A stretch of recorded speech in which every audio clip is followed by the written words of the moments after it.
Thanks very much, George. Look, it's so nice to be here with you all, and I know that I'm towards the back of the schedule, so if you fall asleep, it's all good. If you brought a pillow, though, I'll be able to see it. Now, I know that you're probably over all the politicians with their talking points, so what I'll try and stick to today is a pretty tight schedule around what we can do and what we can't do. Now, we live in one of the most over-governed nations on earth, federal, state and local. All I'm going to talk to you about today is what we can do in Canberra. I'm not going to try and pretend I can step into the shoes of the local council and approve a DA to defeat NIMBYism. I'm not going to pretend I'm going to be running the government from Macquarie Street. All I'm going to talk to you about today are the levers that we have in Canberra. I look forward to lots of feedback from you. I'll try and keep my remarks very brief so you can give me your comments. It's pretty simple. There's a supply side and a demand side. Unless you build more houses, you cannot solve this wicked housing problem. You all know that. So in the last government, when we were in, we built on average 190,000 houses a year over the course of that government, 190,000. Under this government, we're down to 170,000 houses a year. So we are heading massively in the wrong direction. Housing construction has collapsed. That is a very big problem. Now, the government has talked about their main supply policy, which has been to pay the states. That hasn't been very successful. They've had another policy around social and affordable housing, which is the Housing Australia Future Fund. 94% of Australians don't live in those sort of houses. And that program itself hasn't, sadly, been able to build a house yet. So from a supply point of view, we're starting at in a very bad position. So in order for us to build the houses that we need, which is about 250,000 houses each and every year, we need not government, not the states, not local, but we actually need builders and developers to get going. They are the only people who can solve this problem. Builders and developers. That's how we get back to 250,000. And so when you go around the growth corridors in Sydney, and when you come across good councils that want to do more build, they want to build to the sky, which is how we're going to solve this problem. Camden, Campbelltown, Liverpool, in the southwest, up in the northwest as well, is a very similar story. Talk to these councillors, talk to the developers who want to build an apartment block. You know what they'll say to you, you've probably already heard this 10 times today, maybe 20 times. Sydney water is a big problem. We can't get the road connected. We can't get the water on, can't get the sewage done. And so what's happening is that these developers are being asked to build the cost of public infrastructure into their housing. Guess who pays for that? The people. Because it needs to be passed on, just like any other input cost. And so the failure of governments to provide infrastructure is a massive problem here, which is why we have at the core of our offering for the upcoming election a $5 billion last mile infrastructure fund. New sewage, new water and roads. Whatever. It's designed to be flexible. And this is the key point I want to make to you. We're not going to be passing this idea off to a bureaucrat to make a judgment. Seriously, we've got too many bureaucrats. And what this government has done over the past couple of years has been very good at building bureaucracies, but not so good at building houses. And so a minister in our government, if we are elected by the Australian people, will make a judgment about which projects get funded based on where is the biggest bang for buck. Now, of course, we all live in Australia and we all love the regions. I personally grew up in the regions myself, so it doesn't mean that every single part of Australia is going to be judged on the same basis, because density in the bush isn't the same as density here in Ultimo. But that is going to be the cornerstone of our supply policy, which has been designed by listening very carefully to builders and developers. Now, you might say, oh, builders and developers are terrible people, we should get rid of all them, but this is the only way you can solve the crisis.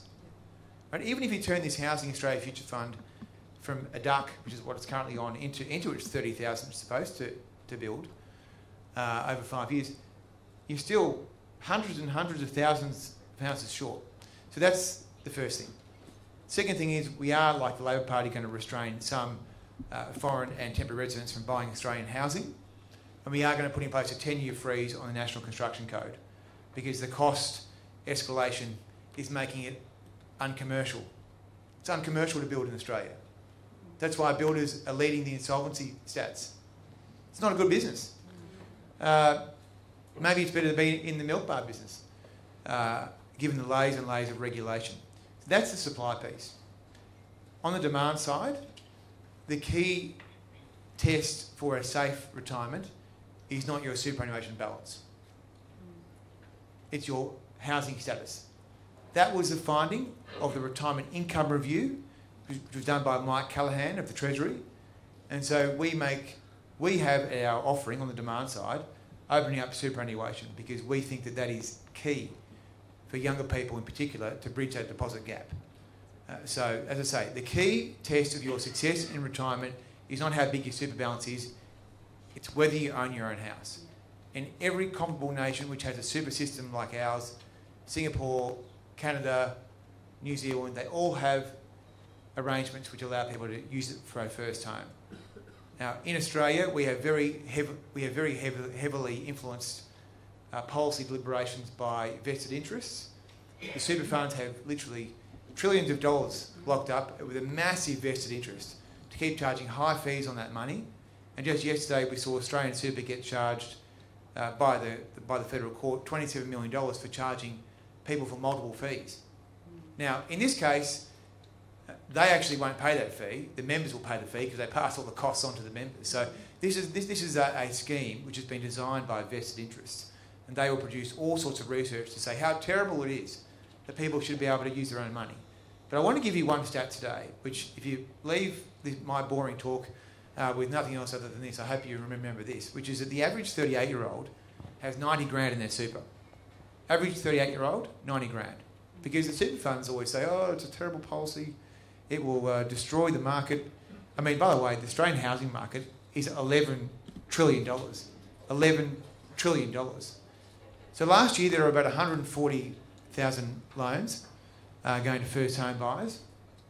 If you double that, you'd be at 0.06% of the market, right? So it's immaterial.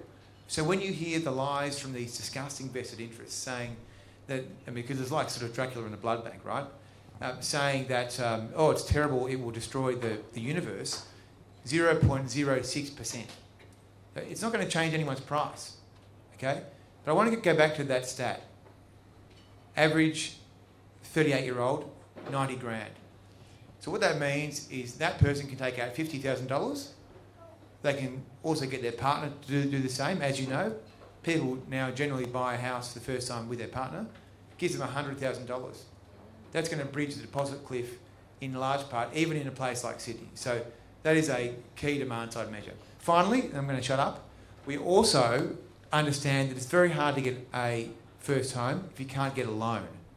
So we're going to change the way that bank lending rules operate in Australia to ensure that first home buyers can get a leg up against investors and other owner-occupiers through changing the serviceability arrangements, but also changing the mandate of the regulator APRA, which is obsessed, quite rightly I should say, with financial stability. But it has no other subsidiary objective. So we're going to change this by law. They must think about home ownership when they're making banking and lending laws, because I have to say, look, I'm not a huge... look, it's hard not to follow some of the US politics, and there are some things I agree with, some things I don't agree with. It's interesting to hear Elon Musk talk about this... I can't believe I'm quoting Elon Musk, but anyway, yeah. It's interesting to hear him talk about this sort of fourth branch of government, where he sort of describes a bureaucracy. Right? So the three branches of government, as you know, legislature, where you've got people like me who bore you to death on a Saturday afternoon. Then you've got the executive, which is the ministers, and then you've got the judiciary, which is the courts. And what Musk is saying is there's a fourth branch, which has grown like clover underneath the trees, which is the bureaucracy. And APRA is a perfect example of a bureaucracy which is just, it runs its own race, it does its own thing. And I'm a Democrat, I believe in democracy, and I believe if you think I'm a bad person, you should be able to get rid of me at the ballot box. I hope you don't do that for those of you that live in New South Wales, but if you do, I will understand and respect your judgment. But the Parliament has given so much capacity to regulators to make things like home loan laws, and that is dealt without even thinking about the broader societal impact it might have. If, for example, they have a serviceability buffer, which is really how they allow banks to lend money. And so what they say is you can't lend someone money unless you give them a 3% buffer above and beyond what they're already able to pay back, okay? And that was a test they had when interest rates were 1%. It's the same test as when interest rates are 4%. And the only thing this measure deals with is the cash rate. So, long story short, we understand that unless you build your way out of this crisis, the crisis is going to eat us. So we've got to find a way to build. But we're not going to spend time trying to pretend that we're the state or local government, okay? There are things we can do at the Commonwealth level, spend money, deal with the migration changes, deal with banking policy, deal with superannuation policy. Those are the things that we can control. I'm very confident that we can get the supply piece moving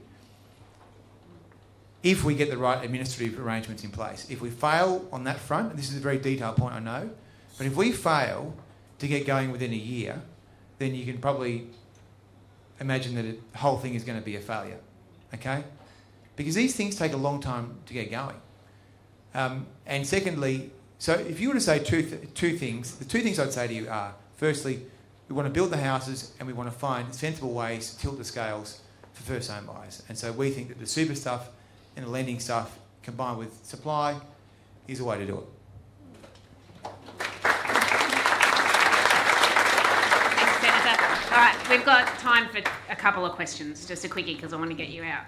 That's all right. First one is cutting of red tape policy. Could you speak more on that? Yeah, so there's a National Construction Code, which is Canberra's. We own that. And that sets the rules for how houses are built in conjunction with some state laws, basics.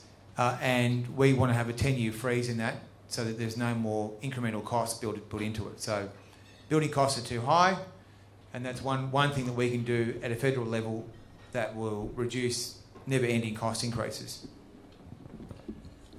So you mentioned that we need to build more houses, and that was echoed in the other two rooms I was in today. Yeah. There's a lot of houses in Australia already. I live next door to an empty house, so does my mother-in-law, and I've been talking to people who live in apartment buildings where they can't sell apartments. What about all the houses that exist already, and what are we going to do to make use of them? So there is a downsizer policy for people who may be boomers, for example, who want to sell their 3 or 4 bedroom house. They can put some of that money into superannuation. I think there's probably a case for us to look at what we could do to improve that. The take-up rate's okay, but it may be better. So that's an area where I think, frankly, there is scope for more policy. I should say, of course, we are getting towards the end of the electoral cycle. So the policies I've outlined today is largely what we're going to be taking to the election, but there is still scope for more. And I don't think anyone fairly could say that they've solved every single part of the puzzle here. So the downsizer piece, beyond what you could do with super, is the question, and I'm not sure what the answer is. Okay, I'm chucking. You ready? You're going to have to leap. Oh, nice throw. Yeah, hi. So in a podcast last year, you mentioned that of the need to push back against NIMBYist voices within the Liberal Party. Yeah. So how are you gonna do that, given some of the rhetoric from that made me the really popular, by the way. That was a very popular moment. How do you do it? Well, I think you've got to be on the side of the truth, and you've got to outline a very simple argument that unless you build the houses, you're punishing younger people. That is the point. And then you've got to look at the data. I mean, there are suburbs in Sydney, I represent this state, of course, which are shrinking in terms of how many people live in the localities.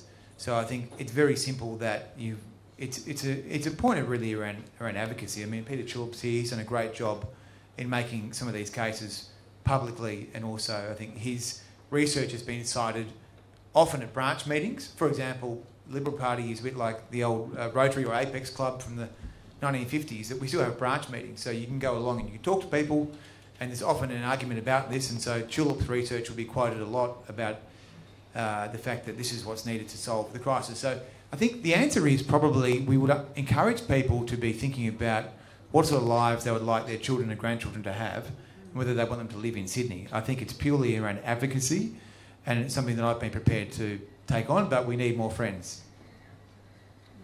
Question here, and then we've got Minister, one of the best things about Australia is our multiculturalism.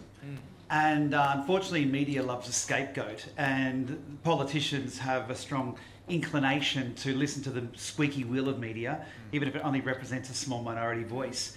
So I'm really not clear on what this big sort of the work against immigration, the fact that we're saying, oh, we're not going to let people from overseas buy houses here. They represent this tiny, tiny fraction of a percent.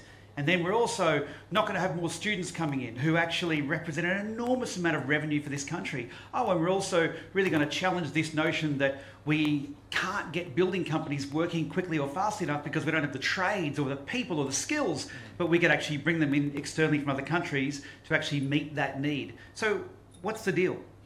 Well, I think, firstly, just to deal with the historical point, I mean, as you know, the Liberal Party abolished the White Australia policy, and the Menzies government was there when the mass migration from Europe happened after the Second World War. Malcolm Fraser was there when the Vietnamese came into Australia, and those are things that we're very proud of in the Liberal Party. What I would also say is that there is a sense in the community that people go to these auctions and they're outbid by foreigners, and so I think it is a reflex to that. As you say, Statistics make sure that it's not real. That's right. That's right. No one is saying it's an enormous problem, but it is a problem. And on the, you know the stats as I do. The bigger issue with migration is the nature of the skills that are coming in to the country. So you probably have a bad back sometimes. You might go to the yoga teacher. I'm not sure. I'm not going to pry or ask you any personal questions here in this meeting, but I imagine that maybe you've thought about it. And so everyone thinks that yoga teachers are very good, very virtuous people. But the government has brought in many of these teachers and very few builders and construction workers. I think probably because the CFMEU told them not to, and therefore the mix hasn't been right. So we will change the skills mix and have more builders and construction workers. And we don't care about the we do care about the CFMEU. We do care about the CFMEU very much because they are inflating building costs by 30% in some cases. But we don't care who joins a union or not. We just want to solve the problem. So this is not an issue for us. I think, so the answer is there will be a change to the skills mix yet to be announced. Okay, last one. So we're talking about infrastructure. Yep. We need houses to be built, builders to get going, but they can't get going because the infrastructure is not there and the councils aren't implementing it. What can the government do to make sure that councils are actually doing their job and therefore allowing the builders to build and then for the renters to rent or the owners to own? It's a great question. You know what the sad part is that the answer is nothing. But the answer is nothing. We can't compel anyone to do anything. I actually think it's not a bad way to think about your life. I mean, you shouldn't be trying to control other people anyway. But we can't control the states or the local governments, really. So that's why we have come up with this $5 billion supply fund, in which we would fund whatever needs to be funded. We would do it through equity or grants. It's designed to be deliberately flexible, and we will step in and do it. And so one of the this is a very technical point here, but as I said, Sydney Water, big issue. Everyone has talked about it today, I have no doubt. So we're trying to think, well, how would we fix the Sydney Water issue? Because, would we give Sydney Water? I'll give you a real example, right? So in Kiama, beautiful part of New South Wales, happens to be on Sydney Water. Okay, need a whole new town system. If you go there in I won't say that, but I'll just say if you go there in summer, just check the beach carefully before you jump in the water. So they need a whole new system. So how would we solve that? Would we say to the Sydney Water, we're going to spend X tens of millions of dollars on supplying this, and then allow Sydney Water to whittle it away through union agreements and everything else? No, we wouldn't do that.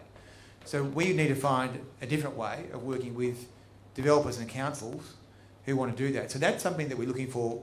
I'm not sure whether you can give us any feedback on this, but that's something we're looking for detailed feedback on right now, because it would be crazy for us just to give money to Sydney Water for them to eat away with bad efficiency and probably dodgy union agreements. Yeah, that's why I feel like with the council, with the infrastructure, I feel like they're not really following up with the stuff that they should be doing within their communities. I think that's right. And look, if we win the election, and this is someone's job to do, it's going to be a full-time job, like to manage this supply fund. It's going to be a full-time job, and it cannot go to a bureaucrat. Yeah. And also, that minister will have to make judgments that are not going to be necessarily popular. They'll be all over the front page of the paper. They'll be saying you've got spreadsheets, whatever else. But this is how you... I mean, I honestly think you've got to take a bit of risk, accept that there's going to be a bit of risk, and say this is something that we think is very important and we're prepared to do it, and these are the judgments we've made. There'll be a cross-subsidy to the bush, but other than that, we're going to be about how we get the houses built. Yeah. Thank you. Thank you, Senator.